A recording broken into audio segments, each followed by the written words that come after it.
Welcome back, guys, to another episode of Benny and the Guest. With you, as always, is me, Ben.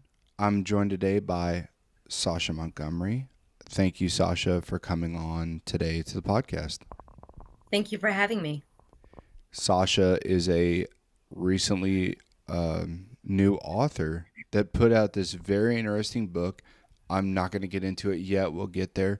We kind of want to, I obviously, as always, I want to go over Sasha's life, and then we're going to get to that point. But Sasha really, I guess her point with the book is to kind of question the normalities of what everyone thinks about. She really has a different outlook on stuff, which is something interesting I find. So I'm excited to hear about it. So Sasha, if you could just start us, where are you from? How'd you grow up? What, where'd you start out at? Talk about that. Well, I was born in, I will say I was born in Washington, D.C. I am stationed here in the East Coast. And I graduated from high school with honors, went on to college, I had received my bachelor's in education and filmmaking. And I did a lot of short films and social media content and I also did a few stage plays at community theaters, and that allowed me to really kind of explore different mediums of narrative expression. And then, basically, in earlier this year, I decided to embark on writing my first novel. And as you stated, it brings into question a lot of things which people believe in, such as faith, death, and the afterlife. But basically, in a gist, that's my story. I'm based in the East Coast, and I'm just a very artistic, multifaceted storyteller. Storyteller of. Yeah. Did, did you grow up as a religious person, or did you grow up half-heartedly, or how did that work out? Yeah, so very good question. I did. I actually grew up. My mother and my late father. My father was a veteran in the army, and so, but I grew up with them breathing, sleeping, and just living Christianity. And I grew up under that environment. I grew up knowing the Bible from back to front. And that left a lot of questions and, confusion with me as far as the things that were connected to Christianity. And that's what kind of led me to discovering what else is out there besides Christianity. I see. I can attest to that. Growing up religious, it kind of makes you question a lot of stuff where you're like, what is going on here? You get into college, obviously, colleges, for me, it was a time of mind broadening, of seeing a lot of things in a different way. Was that the way for you? Because especially with filmmaking, it seems like you start looking at stuff in a different light. Well, filmmaking was in that was a whole different entity altogether. But for me, it started really in my early years. I was seeing loved ones. They were getting diagnosed with diseases and illnesses, and they would stand up in the church and say, I know that God is going to heal me. And then weeks later, they would die. And then I included this in my book as well. But I was going through with my family situations of poverty and homelessness, and this was while my family and I were devout Christians. I mean, we were deep into Christianity. I had tragic things happen to my father, which, I mean, we're Christian people turned on him. And so, with all of that happening, I kept asking, well, why is this happening? We're doing what we're supposed to do as far as the Bible and Christianity, what Christians are supposed to be. And it was just one after another of series of tragedies. And so I began to find out, well, wait a minute, is there something wrong with this religion? Is that what it is? And surprisingly enough, just like in my book, I had someone come to me and say, well, wait a minute, this is why things are going wrong, because the religion that you're in is not what you think it is. And at first I was so I was the rebellious Christian. Oh no, you're a sinner. Get out of here. I don't want to hear that. Yeah, But yeah. yeah, and then but then the more they kept pushing it on me and then showing me evidence, and that's when I began to do my own research into what they were talking about, and that's where I came to find out about the reincarnation loop and the prison planet theory. So That's and interesting. my That experiences. say that again. I'm so sorry. I'm sorry, and then that led to experiences. But yeah, that's Yeah. how. D- um, is this in your 20s? Is this in your early 20s, or is this in your late Yeah. teens, or where's this at? This was from the age, I would say, from elementary all the way up into my 20s, my late 20s, So when you I began did. questioning kind of early. You were kind of like, Yeah. yeah, Yeah, I was questioning when I was younger, I would question it, but then I was like, well, I just have to trust and believe. That's the Christian way, trust and believe. But then as I got older, when I got into high school and when I got to be an adult, then that's when I really started to say, hey, wait a minute, something's wrong here. And then that's when I began to really understand, I need to find out what's wrong. Why is this not working? So, yeah. And then you start questioning this, and you obviously you told heard stories about it. Was it a mass following that you levitated towards, or was this like teachings, or was this kind of just anecdotal, or how did it work for you? well, again, just like I put in my novel, it was one man who came to me, and actually, just how it happened in the novel. I was home one day. This was I was home from work, and this guy he was going around and he was passing out flyers. The exact situation that's in my novel. And he came and he said, I'm passing out flyers because I have a rehab that's opening up. And if you know anyone who may need the rehab, let me know. And so I said, okay, is this a Christian rehab? I mean, word for word, this is what I said. Is this a Christian rehab? And he said, oh, no, I am a motheist. And I said, motheist, what does that mean? He says, and I kind of thought I knew what it meant. I said, so does that mean that you don't believe in God? And he said, well, yeah, but that has nothing. I said, no. I said, take your unbelief and get off my doorstep. And I took the flyer, I crumpled it up, threw it in his face, slammed the door. But he kept, for some reason, he had, and which I found out later, he said, I just had this feeling that I had to keep trying to come to you. And so he kept coming and, well, look, I want to try to change your way about what you think about Martheus. And then as he kept coming, I was going through all of these series. My family and I were going through all these series of things that happening to us, the poverty, the homelessness. And until I got to a point where my family and I, we had no choice but to call to him for help with what we were going through. And then that's when he began to tell me about the things of monotheism and again, the prison planet situation, the reincarnation loop. And then I began to research on my own. And then again, that led to the experiences. So it started with that one person. And like I said, I chronicled him in my novel. Um, but changed the name, of course. But it started with that. That's what led me to be able to say, wait a minute, I'm going through these things. And he said that the reason why I'm going through these things is because the religion that I think that I'm serving is that I think is one way is not really this way. It's a whole different way. And so yeah, it was really profound for me. So Yeah, that sounds like a deep. It sounds like a deep connection. Did you did you immediately gravitate towards it, or did it take a long no, time for you to like understand completely yeah, what was going on? yeah, no. Just like again, and like the experiences I have in my book is exactly what this. A lot of the experiences are exactly what I went through. Just like the character in my novel Noah was that exactly how it was. I was so rebellious. Oh no, I don't want to hear it. I don't want to. No, if anyone, I was the type of person. Whereas if anyone even said anything bad about Jesus, oh, I was ready to just, I mean, verbally lash them out because I was devoted. And so even though he would, and he lived in the neighborhood, and so I would see him at the store, and he would, try to, and no, I don't want to hear it. Look, get away from me, center.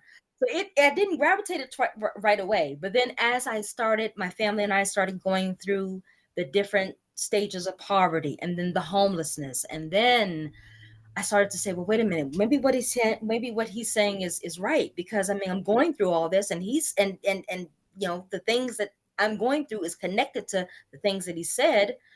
And so then I started to ease up a bit, and then I began to listen. So, What was the turning point for you? What was the moment where you said, "This is what I believe in now"?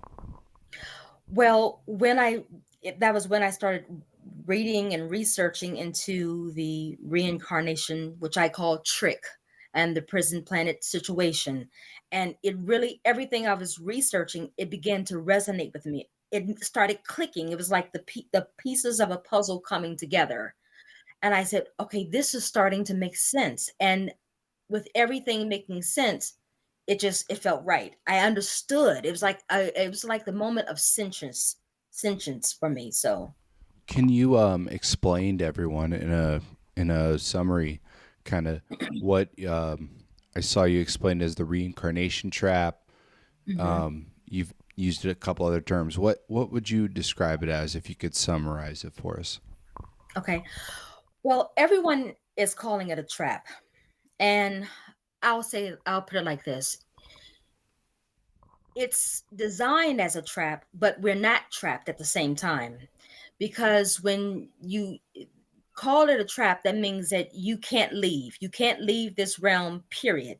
There's nothing, there's no tools that can be used for you to be able to leave this realm after death. You're just you're punished to come back down here forced. And so, and I know that that's not true. We all have our we don't have to come back down here after physical death if we don't want to. So I like to call it a trick. um Basically, the reincarnation trick is that when people die, they we're all used to hearing the story of when you die, you see the white light, or if you don't see the white light, you may see the angels, the passed on loved ones, the Messiah. Or for some people, they don't see anything, just they just hear voices saying, come on, come this way. And they go with them, and they're thinking they're going to heaven, or they're going to some kind of beautiful realm, when really what's happening is that the passed on loved ones that they may see, or the white light that they may see, or any of the Messiah that they may see, that it's not really their loved ones, it's not really the Messiah, it's not really the angels. That's all a part of this trick to get the deceased person, which I call Isby, to go with them. And once going with them, they're going to get reincarnated right back down to this realm again. And so that they can't force the deceased person to come with them. The deceased person has to agree into coming. And so they will do anything to get that deceased person to agree. They'll tell them, oh, you have a mission here on earth, or oh, you did all of these. They'll show them a life review. And the things that the deceased person is seeing in the life review, like for example, the deceased person may see themselves robbing banks, unaliving people, sexually assaulting people, raping people, and all of these bad things. And as that deceased person is seeing that life review at that moment, they are being telepathically programmed to believe that what they are seeing is actually them, actually what they did. And so after they see all these things, the Messiah, which will be the the one who is tricking them, will tell them, you did all these bad things. This is why you have to go back down to earth. You got to get it right, because you've incurred what is called karmic debt. And since you incurred all this karmic debt from all of these bad things you did, you got to go back down there and get it right. And if you don't, I'm going to have to send you to hell. And so the deceased person is feeling so guilty. Oh, I don't want to go to hell. I don't want to go to hell. Okay, well, I'll go back down there and get it right. And then what happens is they get reincarnated right back down here again. And it's just an endless loop of doing this over and over again. All of us have lived, a majority of us have lived hundreds of lifetimes. We just can't remember because they wipe our memory once we get to the afterlife. Interesting. So you say you meet, the Messiah or whatever you believe in this Mhm. afterlife, and they're tricking you basically to come back down here. Are Yes. those unholy beings, or what are those things? What Okay. is that? Well, the one who's responsible for this reincarnation trick, it is a deity, and his name is Enki. And Enki is a Mesopotamian Sumerian deity. If those who have researched the Anunnaki, they'll know exactly who Yeah, Enki is. I'm familiar. I've read 12th Planet. I kind of know a general gist of Yes. that. For those that don't know, that like she said, it's ancient Mesopotamian, Assyrian, and Babylonian kind of. I would call it mythology, I guess. But Sasha, you're kind of going as like that's um that's kind of foundational here. Hmm. Keep going. Yeah, I'm sorry. Just for the No, it's people fine. listening. Yeah. No, it's fine. Yeah, no, but you're right. He is. He is a Sumerian deity. And he is real. um, and he has many names. And the reason why he has many names and goes by many names is because Enki is insane. He's demented. He's very malevolent. And so he has multiple personalities. So one of the names he goes by is Yaldabaoth. He also goes by the name the Demiurge. It has been reported by the Gnostics that he is the God of the Old Testament. Also he goes also by the name of Sackless. He also goes by the name Poseidon because he is an amphibian. He is the god of fresh water. And he's also the son of Anu. And he was the one, Enki was the one who created the reincarnation trick. And he created it so that we, and again, I call all of us Isbis, which is immortal spiritual beings, so that us Isbis can keep reincarnating down to this realm. Because as long as we're in this realm, he can feed off of our emotions down here. And how he feeds off of our emotions down here is because of the fact that our emotions are titled loose energy. But I'll get into that in a little bit. But Enki is not but he's not benevolent at all. He is very malevolent. He is insane, and he has working with him this legion of entities called archons. And these, when a person dies a physical death and they enter the afterlife, and they see the ascended masters and the angels and the passed on loved ones. These are the archons who are disguised as these passed on loved ones. These are the archons disguised as these ascended masters and these angels, telling the deceased person to come on. And so these archons, they are also malevolent, and they are second order beings under Enki. And they archons, just like Enki, they hate humans. They hate us. Well, as we call ourselves humans, they hate us because they have no divine spark. Whereas all of us, we have something called a divine spark, which means we have the power to create. And they don't have that power. So since they don't have that power, they are very hostile, and they hate us, and so does Enki. So Enki is the one who is responsible for setting up this trick to keep souls continually coming down here. This is all extremely interesting, Sasha. Okay. I'm familiar with Anki. I I kind of it's very interesting, this idea. So like, let's say we turn away from that light, okay? We say we don't want to do that, which I know that's part of your book, kind of. So Hmm. like, let's say, God and Jesus Christ are Savior. He is real. Are these deities, like these lesser gods? Are they imitating, or what's happening here? Like, what about all the other deities that everyone believes in? Allah, Buddha. You know, it escapes me the rest of them. But like the ones I could think of, God. Are people just believing in something false, or are they believing in something but they're being deceived when they pass on? Well, here's the thing, and this may not be popular with a lot of people, but unfortunately, it is what it is. The Gnostics found that um, this demiurge, which is Enki, he has many names, and he also created every religion on earth. He created Buddhism. He created Hinduism. He created Scientology, Satanism, Luciferianism, every religion on earth, he created it. And he created it because every time someone practices those religions, they are releasing what is called loose energy, which Enki and his archons feed off of.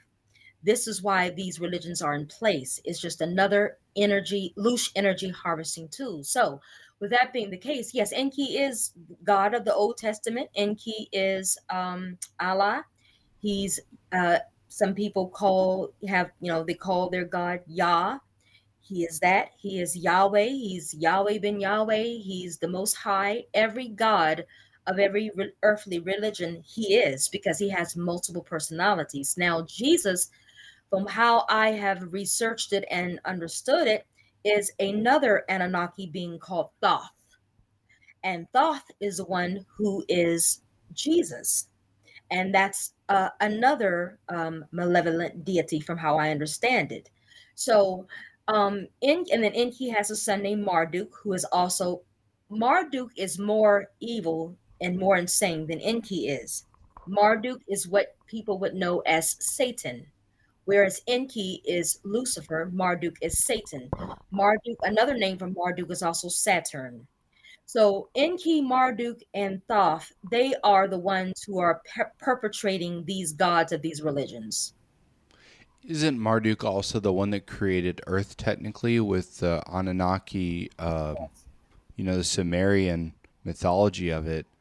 Marduk Mhm. created Earth, right? He clashed into, Well, it was the name escapes me, Tiamat, maybe? He mhm. crashed into her and split her, and part of it was Earth, though. Yes, yes, that's right. That's exactly true. That is right. You did. And after Earth was created, Enlil, who is Enki's brother, came down here because they wanted to mine for gold, which is really true. That they really did. They needed They gold. needed gold for their atmosphere, allegedly, Yes, right? That yes, their atmosphere was loosening up, and they needed to hold it down with gold. So they created right. humans to mine for it and get it for them. Right, and that's the only reason why Enlil wanted humans created was just to be a slave force. But Enlil wanted the deluge because for for some odd reason, Enlil became annoyed by humans because humans were also mating with the other Anunnaki beings, and so by Enki and what Enki did, so Enki saved some of the humans, as the term was, from the flood. And so by Enki doing this, Enki thinks that we are all his children. Well, he doesn't even call us his children, he calls us his property. And so he thinks he's our father because he saved us. And so, and this, all of this is a part of the insanity that is Enki. So, but he's the one who created that reincarnation trick just to, again, it's not so much to trap souls because we're not trapped here. We can leave anytime we want. At any time, any one of us can say, you know what, all right, I'm doing the physical death. Don't recommend it, but they can.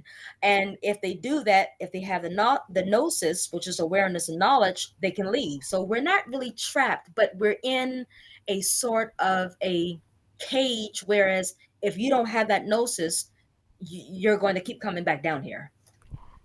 Yeah, and didn't I thought this, but correct me if I'm wrong. I thought the Gnostics also believed in a. They thought the Old Testament was, like you said, Enki, but the Hmm. New Testament was actually tales about a savior that actually did come, and we're gonna get saved by them. Yeah. Well, how the Gnostics put it was that in the New Testament, Jesus wasn't so much, from what they claim, Jesus wasn't so much of a savior, but Jesus was a prophet who was coming to tell people, hey, look, this is the gnosis that you have to have in order to escape from, basically the God of the Old Testament, from how I understand it. And so there are a lot of people who say that, some of the Anunnaki beings are benevolent, and then some are malevolent. But from my understanding, I don't think any of them are benevolent because of the fact that we all have to take into account that the Anunnaki only, which is includes Enlil, the only reason why they decided for humans to come into existence was just so we can do labor for them. So it's not like we are beloved by them. We're just labor slaves. And so, while we are down here, as I stated, we are emitting loose energy. And every time we emit that loose energy, Enki and his archons, he feeds off of that. And so, for those who don't know what loose energy is, it is a hyperdimensional spiritual energy, and it's emitted from all of us every time we're feeling depressed, angry, sad, we're feeling lonely, we're feeling fearful, worried. We're emitting that loose energy, and they're feeding off of it. Just like we can't go without food, they can't go without getting the loose energy from us. So, Interesting. The if they're feeding on that, is there any signs of this, or is there any like tales telling us this throughout like actually our dimension that we can see? Because I know you talk about I know you talk about in your book, you said if you choose the other way, not the transactional way, if you choose the other way and are able to break free, you are hmm interdimensional and can do kind of whatever you want. hmm Without that, are you able to see any telltale signs of this going on, or is what's leading us to believe that this is all happening? okay. Yeah, you can absolutely see signs of loose energy being emitted from you right here in this realm. Let me use for example. Last week there was a time. Now I am always energetic in the mornings. When I wake up, I'm like Rose from the Golden Girls. I'm energetic. I'm just bubbly. But this particular morning when I had woke up, I had just felt drained of energy, and I felt this heaviness. And throughout the day, this heaviness just remained. And I caught myself just like my coworkers would say, hi, Sasha. And I would say, yeah, hi. And I was just snapping at them. And then later on during the day, I would feel myself getting so sad. Oh, I'm so, and I was in crying spells. And I'm like, and so at the end of the day, I sat back and I said, wait a minute. Why am I feeling like this? Why am I crying at nothing? I was crying at seeing a video on YouTube. And I'm like, this is not me. Well, what was happening was that the Enki and his archons were emitting that loose energy from me, and they have ways to try to draw that loose energy out of you. And so when I woke up that morning, they had drawn that energy out of me. That's why I was so drained. They were pulling that energy out of me, which was making me snap at my coworkers. They were pulling that energy out of me, making me cry for no reason. I'm like, why am I crying? Why am I sad? And so when you start to have feelings that that is foreign to you, if you're in line at a grocery store and all of a sudden someone just taps you on the shoulder and say, "Hey, do you know what aisle the butter is in?" and you just snap at them, and you're like, "Wait a minute, why did I snap at them?" That's because the archons and Enki are working there because they have power to be able to draw that loose energy out of you. So what I have done to prevent that is I've started doing morning meditations, morning affirmations. I started doing you know using crystals and stones to keep my energy up throughout the day, so I don't even have them to try to have access to that loose energy. Okay, I got two questions, I guess. One, is there what what's telling you that it is Anki or these Ankrons, taking this away from you, apart from you know anecdotal experience, and then Mhm. two, crystals and stones, which I've heard have wonders. What Mhm. what tells you to use those? Like what's guiding you with that? Okay. Well, for your first question, how I know that it's Enki and the Archons is because, again, research. Even during the time of the Gnostics, there were reports of how these archons would draw the loose energy from people. And then hearing other people experiences, before I had my own experiences, hearing their experiences of them doing something called astral projection, and them getting this information from the other side, from these archons, that this is what they do, that they they pull loose energy from people. They try to put people in situations where they can get that loose energy so they can feed off of them.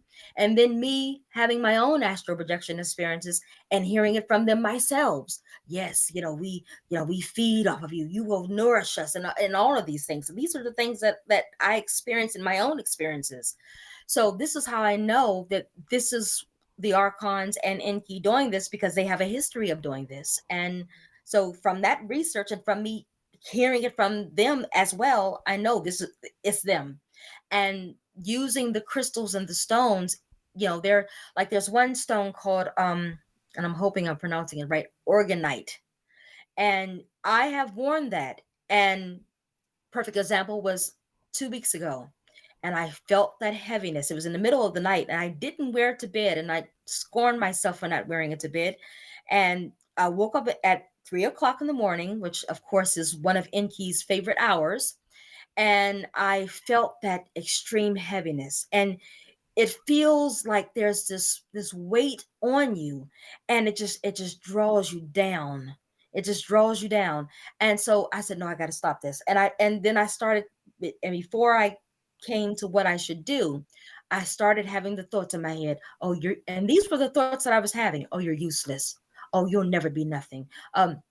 No one will ever want you around. No one will ever like you. And I started to, oh my God, I started to feel down and indulge in those feelings. And then I said, wait a minute, stop. This is Enki, this is the Archons. So I grabbed my organite necklace and I put it on, and within about 30 minutes to an hour, I felt so much lighter.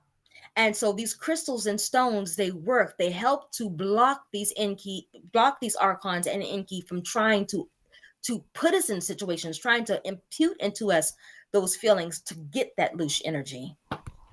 But Sasha, don't you feel like a lot of what you're saying, I understand, but people also have moments of doubt and self-esteem issues and problems with things, and especially at the nighttime when it's a problem because your mind races.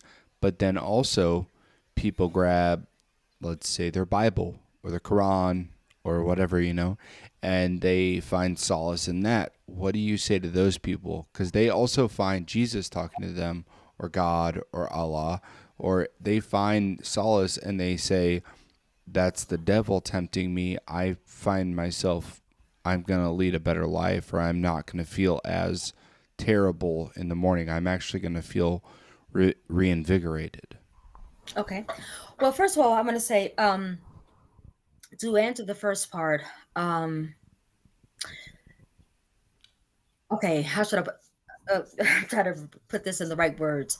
Um, I'm sorry, what was, okay, I got it, because you said a whole bunch. Can you repeat that again, the first part, so I Yeah, can no, get this right? no, no, no. So I was just like, you found yourself in these moments of doubt and self esteem issues with like, Right. I hate myself, or I I'm, got it. I don't like life, and then Okay. people find themselves looking towards the Bible or words of Jesus or the Quran or whatever, and they find themselves finding motivation, and they get through Okay. those moments. And at night, a lot of people find those issues. So just based off that, I was just wondering what your thoughts were on those people finding their way through it in other means. Okay. Well, let's start off with, first of all, your thoughts are not your own.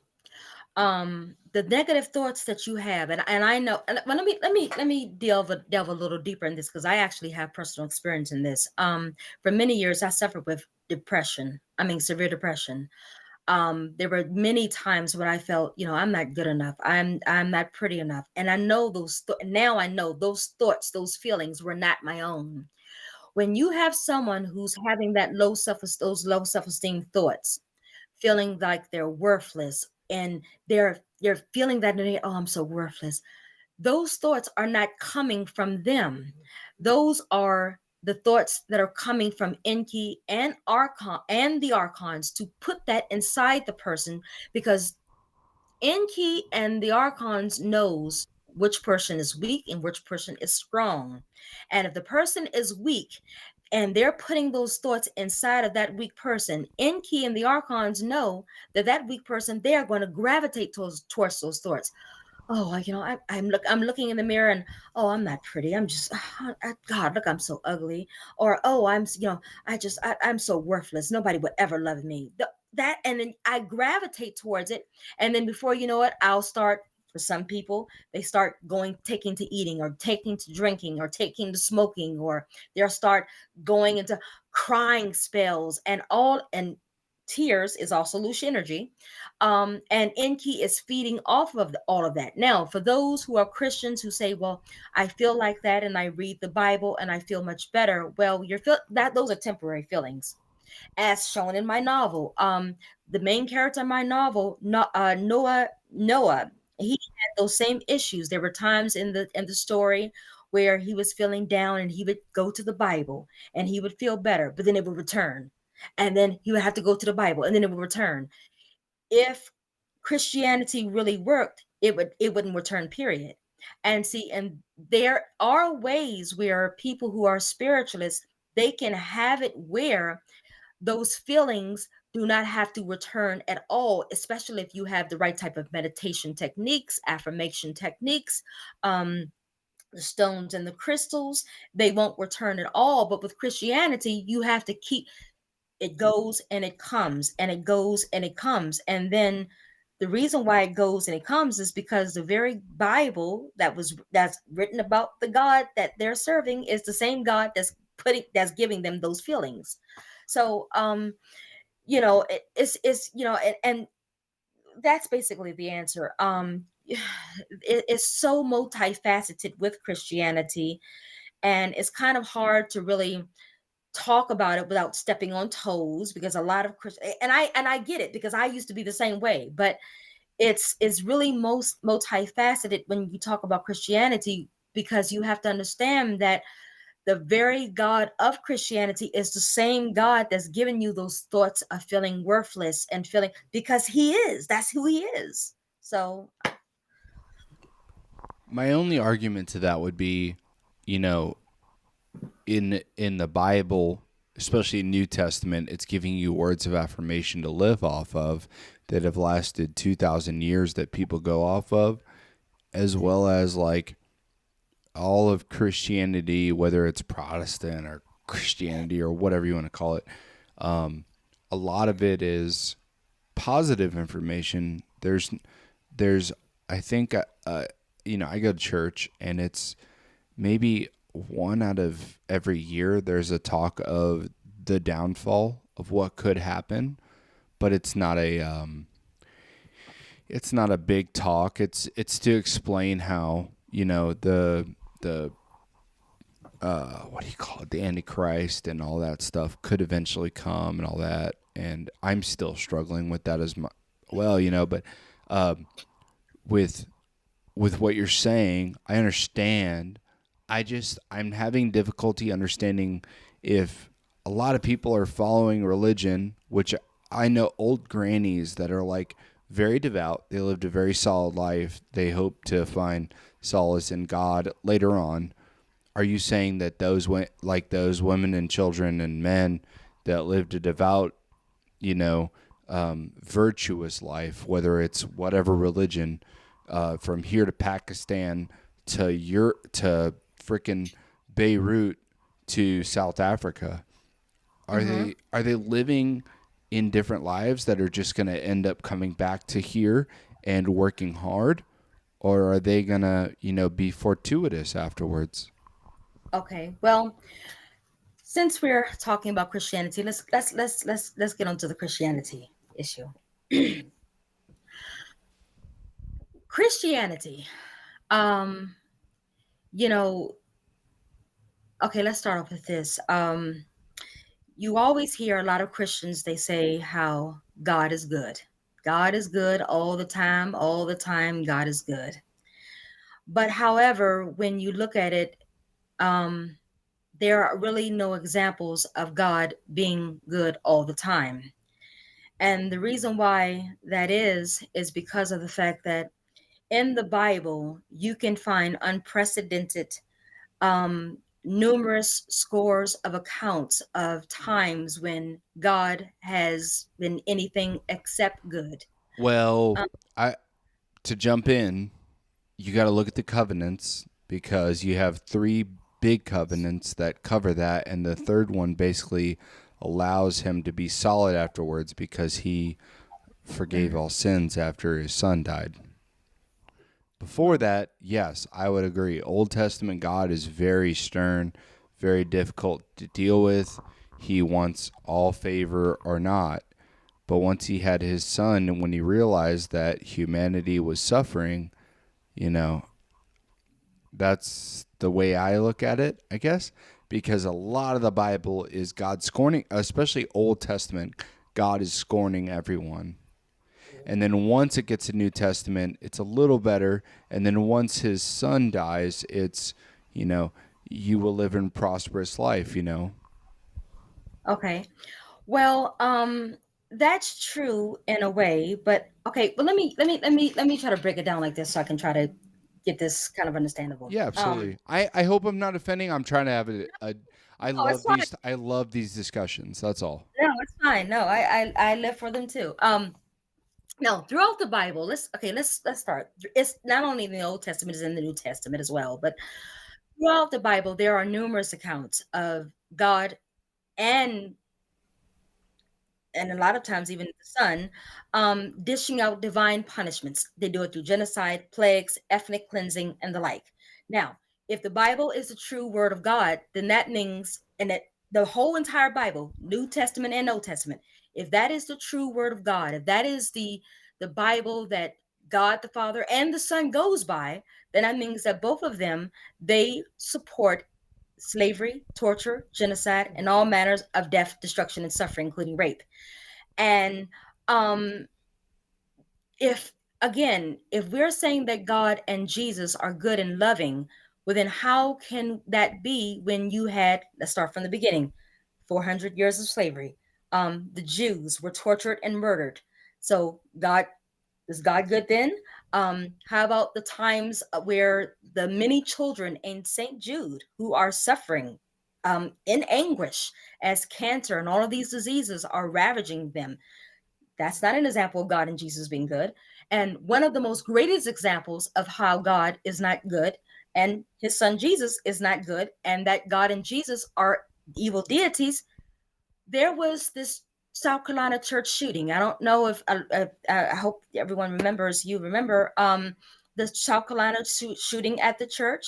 Now you would think that Christians would be safe from danger in a church that is supposedly God, Jesus' own house. Yet God didn't even bother to protect the very ones who were in his house. Yet they were trying to serve him. So, Well, I think the problem there is you're. It seems like the confusion of man versus Jesus. None of those instances happen when Jesus was on earth. Those are instances of humans acting with free will, which is a problem. But like, I don't really understand that part. I understand okay, the God part in the Old Testament where you're talking about he allowed. I agree. The Old Testament is very flawed with that. It has a lot of stuff going on. That's where I don't agree with it. But in the New mm-hmm. Testament, Jesus attests a Yeah. lot of. I mean, I didn't see any issues with Jesus. He was a good Oh, person. yes. What? Tell me about it then, Sasha. I Okay. appreciate this actually. I'm not trying to be downgrading. I No, appreciate you, no, Sasha. no, this is fine. No, actually, in the New Testament it is because um leprosy. Jesus uses his if it's remembered in the Bible, Jesus uses his alleged power to cure one leper victim instead of eliminating leprosy altogether. He fed 5,000 with bread and fish instead of just eliminating starvation and hunger completely. He healed one blind man, but left countless others still blind. So, why not just eliminate blindness altogether? Why not eliminate leprosy altogether? Why not end starvation and hunger altogether? Even today, in today's world, yes, man has free will, but God's supposed to be able to have divine intervention. There have been cases where people have been in car accidents and they have walked away unscathed, and they're saying, I don't know how in the world I came out unscathed. God had to intervene. Well, God hadn't intervened with that. Why didn't God intervene in the South Carolina church shooting? He could have intervened, whereas as when that shooter was shooting them, no one got killed. Why didn't that happen? There are cases where you have children who are abused, sexually abused, and God is supposed to be all seeing. God is watching this happen and is doing nothing. Um, Perfect example is just like the character in my novel, Noah Hunter. He went through, and I'm not going to give too much of my novel away, but he went. Yeah, I don't want Yeah, people to know too much because I really want people to read it. Actually, it's a very enticing tale. I think it's cool. yeah, he went through a lot, and every time he went through the and Noah was, oh my God, he was a Kirk Cameron type of Christian, but everything he went through, every time he went through these things, he asked God for help, and just God totally shunned him.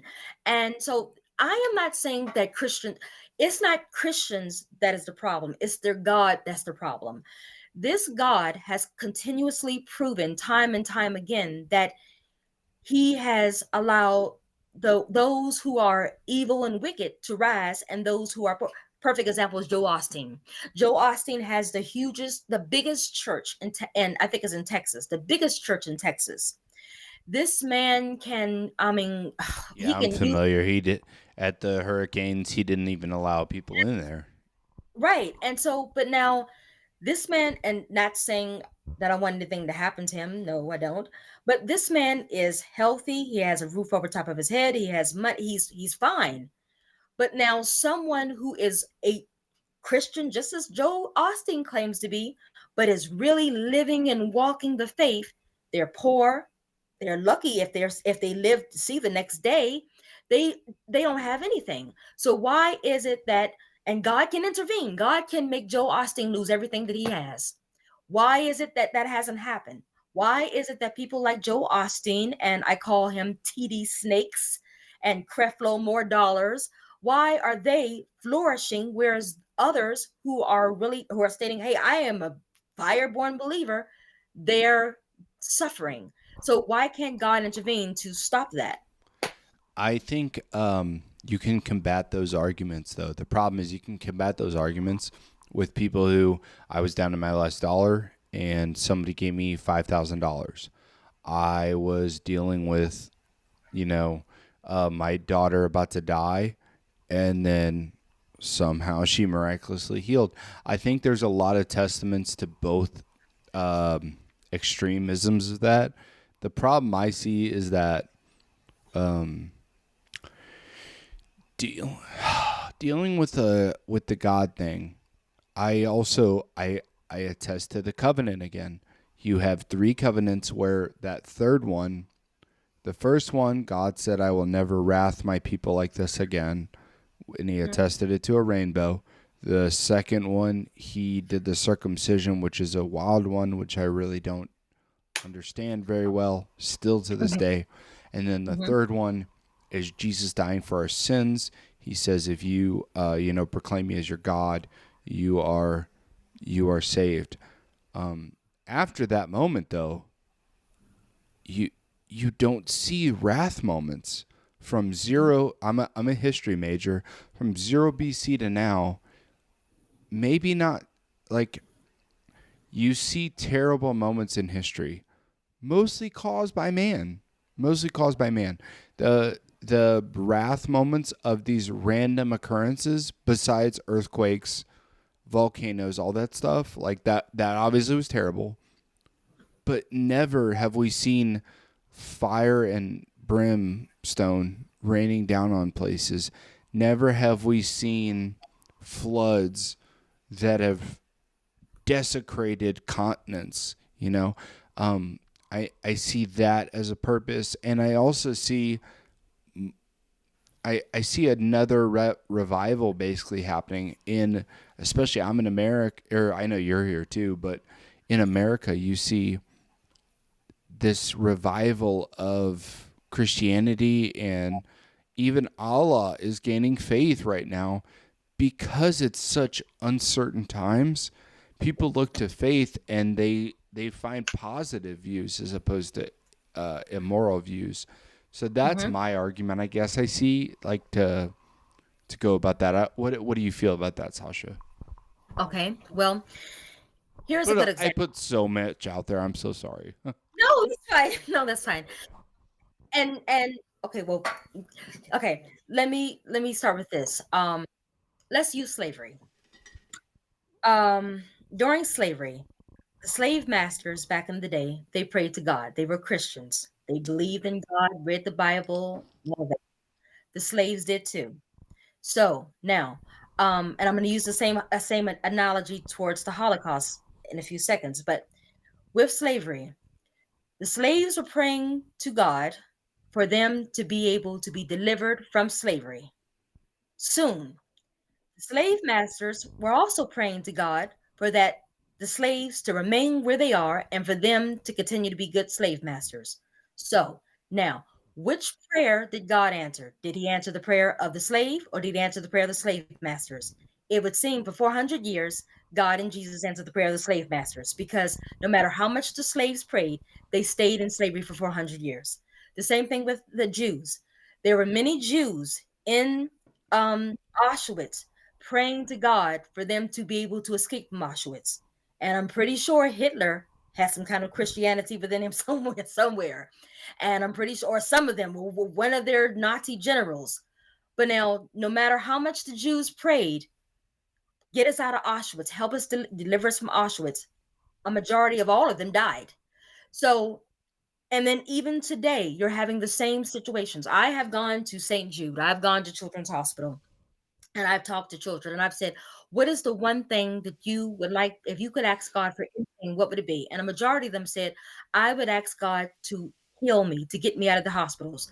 If God has all this power, God causes the hurricanes, is the hurricanes, the rains that come, it's God. It's God's weather. If God can have all this power, why is it that he has not healed not one person of any one child from cancer, leukemia? Why is this? Why is it that you have homeless people on the streets who are praying, God, if you can get me off the streets, and he has done nothing? So it seems to me that God's not listening. My Yeah, I think the hard part about all that with I was in a deer stand for the past 2 days. I pray to God to give me just a deer to kill and to provide food for my family. And as I looked at that, I go, why would God, this is me as a religious person. Why would God care about a prayer for that? Okay. Looking at the big scope, like you're talking about, um, I more look at it as free will. That's where God at the beginning said, you guys are going to figure this out. I will help when exacerbatedly needed, which hasn't happened in millennia. I think I think God interjects when he needs to, but I also think um, I think people play into it more than you know God intended. I think God is there to watch us. We're his creation. So it's like, I want to see you guys prosper. I want to see everything you guys have to offer. Okay, maybe a lot of this wasn't to fruition of what I thought, but there is a plan at the end. I, I don't think God intended to interject in everyone's life. I think God's looking at a bigger thing, don't you? Like he is. Well, I mean, it's not even God though. Like whatever deity you believe in, because it's a. I I look at it as God, right? Because I'm starting to go to church and it's coming like that. But if you want to look at it as like a holy sect, okay, above everyone, everyone down here is like he planted that. He interjected it first a shit ton, and then he was like, "Nope, I'm hands off now. I gave you guys my son. He said he died for your sins. If you want to accept that, cool. If you don't, whatever. And I think a lot of the actual religions are based on someone's going to forgive you. You have to accept that right or wrong. All right, well that's good. But okay, well, let me. Okay, so you said that he is, he doesn't intervene um in everything. Okay, let me just state this then. Um, if God doesn't intervene on everything, then why should we worship him? If no wait, hold if God only intervenes on some things, then that means that then it's no need of me. If I am a regular person, which I am a regular person, and I am going through trials and tribulations, it's no need me praying to him, because he's not going to intervene on something as small as what I'm going through, but he will intervene in letting the Dallas Cowboys win the Super Bowl. I mean, it's like, where's the line here? And then The Dallas Cowboys have not won the Super Bowl, I Sasha. know, I'm just The worst. No, I'm just kidding. hopeful luck, hopeful luck. Figure of speech, but hopeful luck. But no, but I mean, it's just, there are so many things that you have to question when it comes to Christianity. Like, for example, I've heard people say, when people are going through something, they say, "Oh, it's God testing you." This to me seems really insane. It's like, for example, if you're in a relationship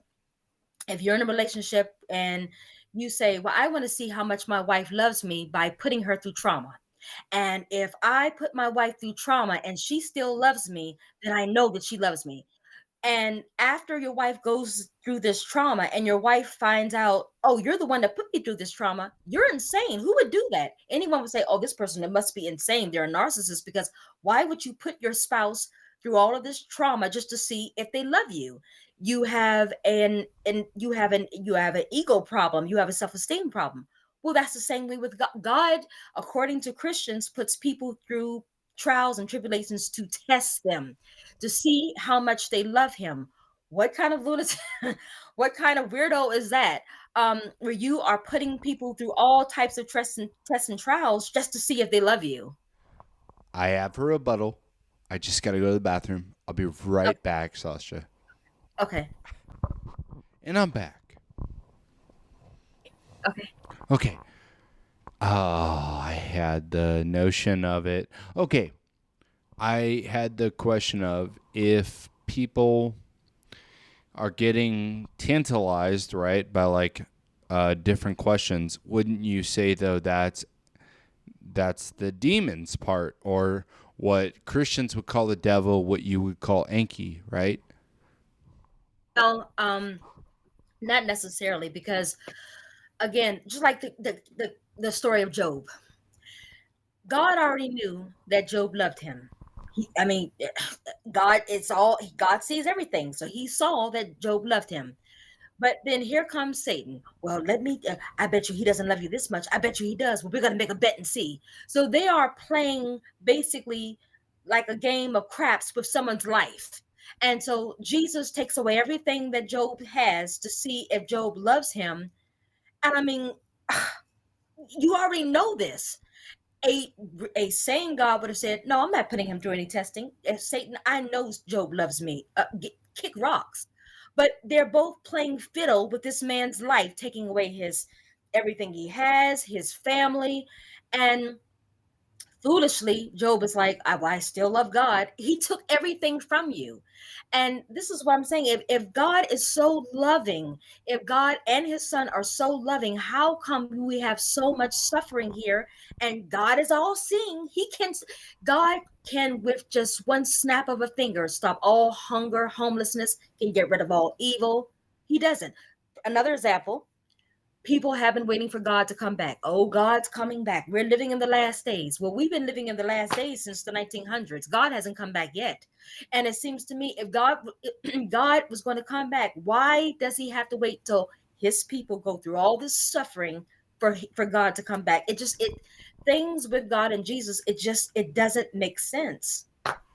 What do you say to the aspects of, so Jesus obviously, or not obviously, Jesus ascended, right? You know, he came back to life, but then Yeah. his disciples watched him ascend. And then you got Isaiah. Isaiah rode a chariot allegedly to heaven wherever he ascended. There's nobody him. And then you got Ezekiel. Ezekiel watched the he watched a entity come down with angels and talk to him. And then you have also Jacob. Jacob saw a ladder, and at the top he saw God. So these are interesting occurrences that also identified not only UFO type shit with people, but there's also like, you know, divine entity reaching out to them. What do you say to those people? Because they were all told to be good, or they were brought aboard because they were so good. Hmm. Well, the Bible, I feel, the whole Bible, all the people of the Bible were the whole stories of the Bible is a combination of humans and, well, what people call, I don't like to call them aliens, I call them extraterrestrial beings. That's what I feel the whole story from the Old Testament to the New Testament of the Bible is about. So, what we're thinking of is Moses and Isaiah and Sure, all of. Jacob, Lot, Mhm. Job. What you want to name it? It's there. I know what you're talking about. Right. They're a mixture of humans and extraterrestrial beings. Because remember, in Genesis, it says, let's make man in our image. Who is our? If it's only God there and his angels, which, well, really is just God, who is our? And if you break down that first passage of Genesis, you'll find out that that first passage really decodes that there are multiple gods. There are multiple gods. It's not just one. And so, and this is where going into Bible scholar research comes in. If you break down that whole first passage of God makes man in our image, you'll find out that the hour that God is saying is because there are multiple gods. And those multiple gods were Anu, Enlil, Enki, Ninhursag. It was them. And so, and this is what it all goes back to. See, again, it would be great. And I mean, I have thought about this many times. It would be great if there really was a God. If there really was a God of the like that's detailed in the Bible where he's loving and kind and when people die, the physical death, they go to heaven. That would be a wonderful thing if it were true. But unfortunately, it's not. This whole Bible and Christianity, and not just Christianity now. It's not like I'm hopping on Christianity. No, It's also the. it's easy obviously for us, Sasha, to jump on Christianity because we both know it well. We don't. Yeah. I personally don't know the Quran well. I don't know Buddhism. I don't know Indian. I know they worship like the Brahma and all that stuff. I don't know that well. I think Mhm. we have a mutual understanding of the Bible, which is what connects us to this. Yes, and you're right. And Christianity, it has a lot of good morals. There are a lot of good morals in Christianity, such as thou shalt not kill, thou shalt not steal. It has a lot of good morals, and there are a lot of Christians who practice Christianity and they follow those morals, and they are beautiful human. They're beautiful. What I call them isbies. But however, that doesn't change the fact that the God that they're serving is totally malevolent. And they don't see this because it's just like the character in my novel, Noah. They're in this bubble. They're in this bubble where they are they're only perceiving what they want to perceive until they get into, and a lot of them, a lot of people, Christians have, until they've gotten into situations whereas no matter how much you call on God doesn't answer you. Then you start to say, wait a minute, I'm reading the Bible, I'm going to church, I'm filled with the Holy Spirit, as Christians um, say that you have to be. I'm doing everything right. Why is it that I'm still suffering? Because according to God, if you have faith as like mustard seed faith, you can tell the mountain, be thou removed, be thou cast into the sea, and it will happen. And but then why isn't it happening for people who are praying to God for help? And God's supposed to do this. So I mean, people have to get into the mindset of suffering to finally suffering and not being answered, having their prayers answered, having their calls to God answered, to see, wait a minute, something is wrong with this God that I'm serving. Sasha, I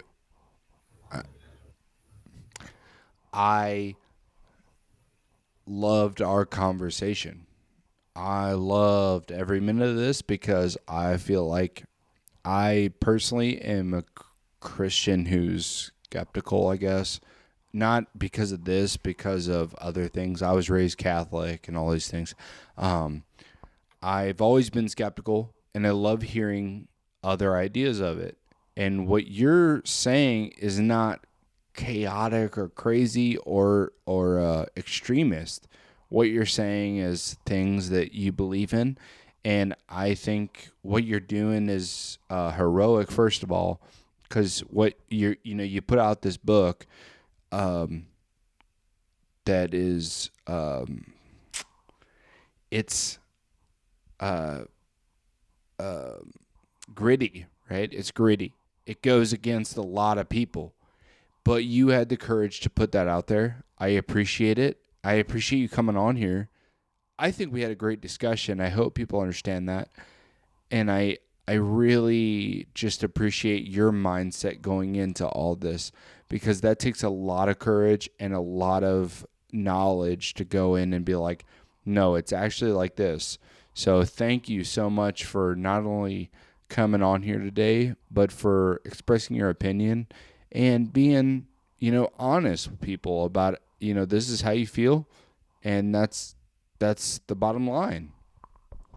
Well, thank you. I just want to say as well, um, knowing about the reincarnation trick, the prison planet situation, you don't have to. I mean, even Christians can believe in it, because it's not something where is, no Christians allowed. But you just have to have an open mind. Don't just think that once you have the physical death that, hey, I'm going to heaven. Keep an open mind. Maybe there's something out there that that is not heaven, that you need to, just all I'm asking people to do is just to step outside of the box. And if they step outside of the box and just be open to other things, they can keep their Christianity, but be open to understanding other things, because there is so many more other things in this world that is much more deeper than Christianity that we don't even understand. Such as like the moon. How does the moon fit into Christianity? How does the stars fit into Christianity? The UFOs that people are seeing in the skies, how does that fit in? The alien abductions and things like that. And so this is why, again, I wrote that novel, The Summerland, because it really puts people, even Christians, into the mindset to feel what, the characters are going through. And really, to be honest about it, we remind me of the character Noah, because you're a perfect Noah, and what he went through, and how he came from not understanding to understanding and being better. And so this is why I wrote that book, so people can really understand. You don't have to rely on an outside source. You are powerful on your own. The power is within you, and as long as you keep holding on to, well, I'm going to worship that outside source, you're lessening your power. You don't need to worship an outside source. You're all the source that you need. And that's the whole gist of the reincarnation trick in the prison planet situation, is that you have the power to get out of any situation you want. You have the power to get out of any trap. If you feel that you're in a trap that you are in, you have the power to get out of it. You just have to realize that it's you who have the power. But as long as you keep looking on to the outside for a power, you're always going to remain in that trap. You're always going to keep being in suffering situation after situation. And that's the whole gist of it. Know that you have the power to get out of these horrible situations. Sasha, thank you so much for coming on. Guys, thank you for listening. Hope you listen the whole way. You guys take care, and hope to see you next time.